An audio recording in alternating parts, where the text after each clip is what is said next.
In the course of human events, there comes a time when the very concept of discourse needs to be reworked. No longer can we describe movies in a binary way. Using terms like good or bad to describe a feature-length flick is now outdated.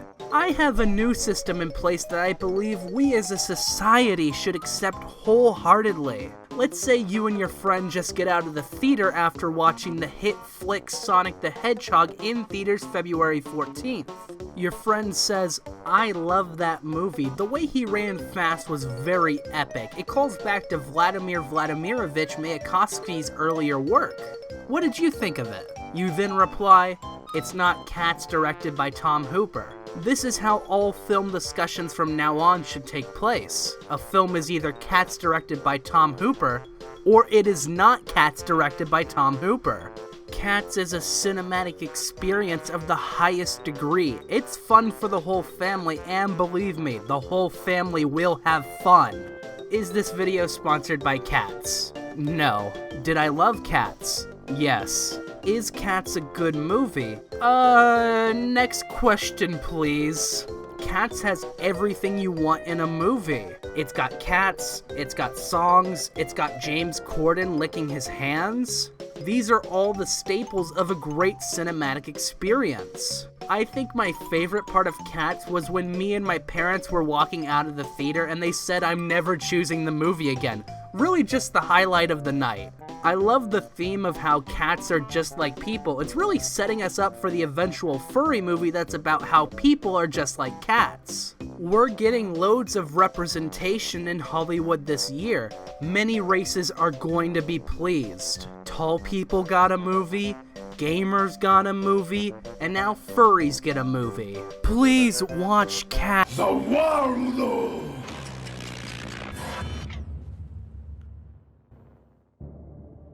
Critic, are you fucking recommending Cats to your audience? The movie with literally like no plot? Like things happen in it, but there's no plot. There's no connecting series of events to tell a story. If there was one, either I'm fucking stupid and didn't catch it, or I'm fucking right. Answer, it's fucking D. I'm right, of course. Like there's no levity at all. It just goes from scene to scene, gliding, and because of that, it should feel like it goes by quick. But it's a fucking hour and 50 minutes. It felt like 3. I was just sitting there wondering when it was gonna end because it felt like it never would. I watched like the end of the movie for a bit. Keep in mind then my mind was fucking racing too, but I didn't know it was the end. Then I watched the full thing. I was waiting to get to that point, but even when I got there, it felt like it would never end. Even before, I was just wondering what's the series of events that lead to this sorry excuse for a cat who's a magician to keep fucking up so bad. But then as I kept watching, I just kept getting more confused. I was just constantly confused. I kept trying to figure out how exactly they filmed it, but I couldn't 100% figure it out. I kept trying to figure out who everyone was because the movie does a shit job of doing so itself. There's even like songs of characters introducing themselves, but I'll be fucked to try and remember whoever it was besides fucking McCavity. I kept trying to figure out in the fucking realms of my subconscious whether or not I'd fuck a Taylor Swift cat. Fuck this movie. It ends with fucking Judi Dench cat just talking for like 10 minutes about cat segregation or something. Critic, I honestly can't fucking believe you do this shit. Truly living up to your name in fucking D. God damn you. Quit fucking calling me at 1 a.m. to be in your stupid Cats video. Fuck you, Mick. I'm the only one who gets to make a JoJo reference on this channel. To make up for Mick's absolute heresy, not only is he being drawn and quartered, we're now going to do a WatchMojo Top 10 to overcorrect. Top 10 Cats, baby! I've made a severe and continuous lapse in my judgment, and I don't expect to be forgiven. I'm simply here to apologize. Number 10. Gus the Theater Cat. When I was watching this in the theater, I couldn't understand half the things Ian McKellen was saying. It was quite sad. He was also singing this awful song that I couldn't wait to be over. It made me realize how decrepit Ian McKellen is. It actually broke my heart. Thanks, cats! Number 9. Skimbleshanks. Skimbleshanks flies into the air and explodes into dust. I'm not making this up. We as an audience are led to believe that Skimbleshanks just explodes randomly. Imagine being a kid and seeing that in the theater. You like the silly train cat, and as he does a funny twirl heavenward, he just fucking blows into smithereens. I love cats so much. Number 8. Old Deuteronomy. Old Deuteronomy is the cat that no one likes, and for that reason I'm putting her at number 8. I think it's a testament to Cat's genius to add in that stupid old cat no one likes but can't stop looking at. I have that cat. Her name is Sophia, and I hate her. All she does is lay around and stare at me like I've committed some sort of crime. I dare Sophia to look at me one more time. Look at me like I'm doing something wrong. Please, I dare you. Your ass will go into the wood chipper. Number 7, Victoria. Victoria is definitely not just a stale white bread character who really has no thoughts or feelings outside of I'm alone. Boo fucking who? She is a great rich character with lots of assets. Off topic, but I'm just wondering why we don't have a scene where the cats eat their dead and decaying owner, which is a real thing that has happened in real life many times. Cats don't give a single flying shit. They'll eat your corpse and take a gigantic dump on your chest. This post was made by Dogs Gang. Number 6, Mungo Jerry and Rumpelteazer. I'm sorry, you can't separate Mungo Jerry and Rumpelteazer. It's not possible. That's like separating peanut butter and jelly, hamburgers and sesame seed buns, or Nostalgia Critic with bad sketch comedy. It just doesn't work. These two are consistently underrated.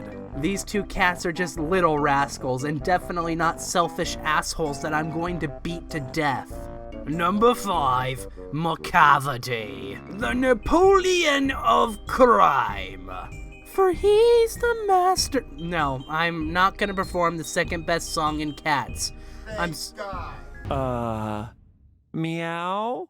As I was saying, I'm not gonna perform the second best song in Cats. This may be the most godforsaken image of all time. Sorry, I meant this is very cool and very epic, and Idris Elba should definitely be a cat for the rest of his life. Number 4, Grizabella. That's number 4. Grizabella is that nice homeless lady that you like talking to, but definitely will never touch. I mean, look at Grizabella. She probably has feline scurvy. That's a joke for all you swashbuckling pirates who died of scurvy. Can we rub one out for all the fallen pirates? Number 3, Mr. Mistopheles. Magical Mr. Mistopheles here. And for my next trick, I'm going to make South America disappear. Mr. Mistopheles is definitely not in love with Victoria. He is a twink and I will spank him. He's going to sprinkle magic catnip over me and I'll finally be able to make a good video. Number 2, Balmerina. I hate furries. It is my task on this earth to send all furries to hell. They are despicable, disgusting creatures who want to fuck animals. But, and oh god, this might be the worst but of all time, Balmerina almost made me get it. I was almost down with the idea of fucking a Taylor Swift cat. Almost. I'm not a degenerate. Number 1, Rum Tum Tugger. Rum Tum Tugger is a curious cat.